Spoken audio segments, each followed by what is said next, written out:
right? So that work that I do myself is the part that I'm most excited about. But as I say that, there are also other areas like figuring out attachment and relationships of love, for instance, between parents and children. And I'm actually writing a book about that now, even though that's not the work that I'm actually doing myself. And it's hard not to be captivated by love. That kind of comes naturally. That has a bit of natural interest. So there are other things that I'm interested in as well. But let me take that as a transition if there aren't any other technical questions and talk a little bit just in the time that we've got left. How much time do we have left? Let me just talk for a few minutes in the time that we've got left about why it is that I am teaching this class and why it is that you should be taking this class. Okay. So why should you be here at all? Why are we interested in studying developmental psychology? Well, the first reason for being interested in studying developmental psychology is because every single person in this room started out as a child. So basically, everybody in this room is just a child who's been around for longer than the other children. And it's a classic kind of way of explaining something is to say, where does it come from? So if we want to understand why we adults are the way we are, a really good way of doing that is to try to figure out what shaped us, what made us that way, what happened to us between that time, 20 or 30 or 50 years ago when we were born, and now to make us have the kinds of features that we do, to make us have the kind of brains we have, to make us understand the world the way that we do, to make us have the personality that we do. How did our past experience shape us, turn us into the person that we are today?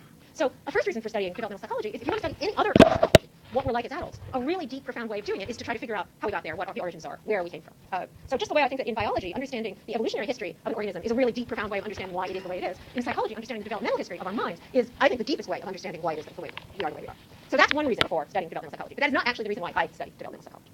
A second reason for studying developmental psychology is because in terms of our practical everyday existence, there is literally nothing that's more important than the way that we raise our children. From an evolutionary point of view, literally, we won't continue to exist except by raising a new generation of children. And one of the things I'm going to talk about in the class is that from an evolutionary perspective, for us humans in particular, it's really important for us to raise our children. We have a longer childhood than any other species by a substantial margin. And that longer childhood is a big part of what actually makes us human. It makes us different from the other animals and even makes us different from our immediate forebears like the Neanderthals or Homo habilis. So it's really important. And in practical terms, let me ask a question to begin with. How many people here actually have children? Okay. So one thing I would say is parents are basically screwed in almost every other respect if they're students at Berkeley, but they do really well in this class. So this class is, you think of this as a class as your respite from all the misery of trying to be a student parent at Berkeley. So you kind of come in and you've already got 30 points on everybody else because you have children and you've experienced children. And by the way, just a subsidiary thing to say is we often end up having kids in class when child care falls through and et cetera. And it's always really great if we actually can have babies and children here to sort of illustrate what's going on. So you should feel free to bring kids into class when, as it is inevitably true, everything else falls apart. Now, those are the people who actually have children. It's a pretty fair bet that most of the rest of you at some point will have children. And you'll have those children in our culture and our society having absolutely no idea what to do with them, where they come from, what they're about. They'll be, this baby will be plunked into your arms and you'll have no idea what is going on with the baby. So actually, knowing about babies is a good thing to know in general, and that's an important thing. It's even more important because all of you are going to be making social and political decisions that are going to be shaping, in a deep and profound way, are going to be shaping the fate of the next generation of babies. So, for example, we know that at the moment, 20% of the children growing up in the United States, more than 20%, are growing up in poverty. 44% of the children growing up in the United States are growing up in low-income families.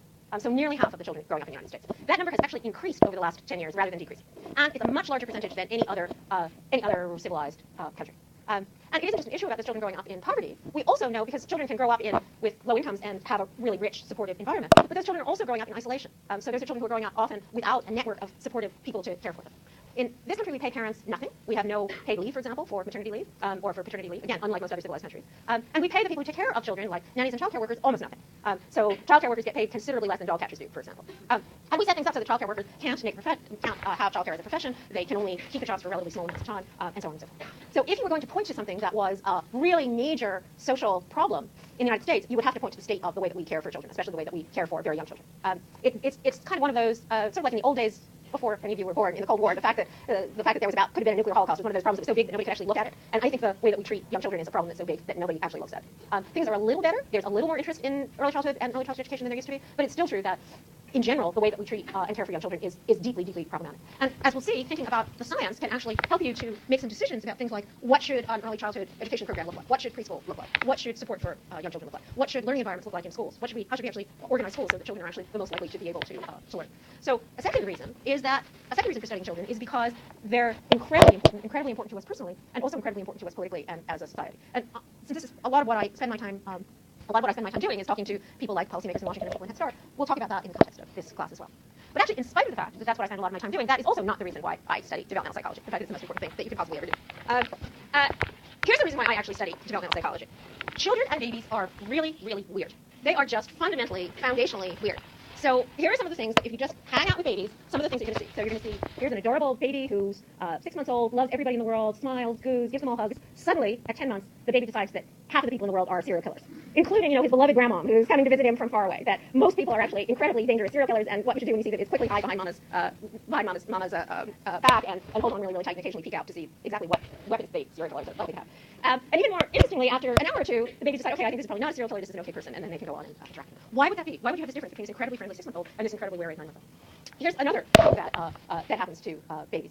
And here, let me say right away up front, one of the other, possibly the most profound reasons for being a developmental psychologist is you get to tell cute stories about your kids all the time, and nobody can stop you, right? That's sort of part of your professional life. So you can hear a lot of cute stories about my kids and now my grandchild as well. So here's a story about my son 20 years ago.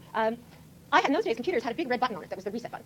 And if you push the reset button, since there wasn't very much memory, everything that you had done on the computer became erased. You guys can't even imagine the horror of those days 20 years ago of trying to use a computer. That little square thing on your computer, that's the save thing, that was because you actually had these little physical floppy disks that you had to put into a slot to save things. That's a remnant of that distant past.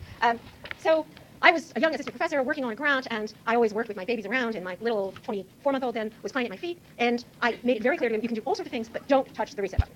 And I was really engaged in the grant and working on it very hard, and he looked up at me, and he tried to get my attention a couple times, and I kind of ignored him because I was engaged. And he looked up at me and completely deliberately and thoughtfully went and pressed the big red button and destroyed all the work that I've been doing on the grant for the last 2 days. And I am essentially extremely patient and crazy about my babies, but I lost it. I just completely lost it. And more interestingly, not only did I lose it, but a minute afterwards there was a Loma Prieta earthquake. So the entire house shook, and the lamp fell off onto the ground, and so poor Buddy, my son, concluded that if you do something that Mama doesn't like, the entire world falls apart and collapses, which I think might be why he's been a very, very good little boy up to this day at age 25. He's becoming a clinical psychologist who will go out and help children out in the world and does all the things his mama wants him to as a result of that. But here's the question. Why on earth would he do that? He knows perfectly well that this is exactly the thing that you're not supposed to do. And if you look at a 12-month-old or a 15-month-old, like my little Augie grandson now, he'll stay away from the things that you tell him to stay away from. He points to the vase and he says, no, no, no, no, no, and stays carefully away from it. I already know that 3 months from now, he's going to point to the vase and look at me and say, no, no, no, no, no, and go and reach for the vase and smash it down on the ground. Why would this be? Why would you see this kind of weirdness? Let me give you one more example. One of the great classic examples in psycholinguistics comes when a little boy says, I holded the rabbits. And there's a wonderful transcript of the little boy talking to his mother, and his mother says, you held the rabbits. And the little boy says, I holded the rabbits. And she says, held, say held. And he says, held. And she says, you held the rabbits. And he says, I held the rabbits. And she says, okay, what did you do? He says, I holded the rabbits. He's never heard the word hold it before. He's never heard anybody else say hold it. Before he said hold it, he would have said held. 4 months later, he's going to say held. Why is it that he's saying hold it? So those are just 3 examples of many, many, many examples we're going to have in the class of how weird the kids are, how strange they are, how they do these really bizarre, strange things. And that's actually the reason why I'm a developmental psychologist. I say sometimes, I study children because there aren't any aliens. So if you really want to study really weird minds, really weird creatures, including creatures who have big heads and little bodies and completely control everything you do, then you're much better off studying children than aliens. And that's what we're going to be doing the rest of this class.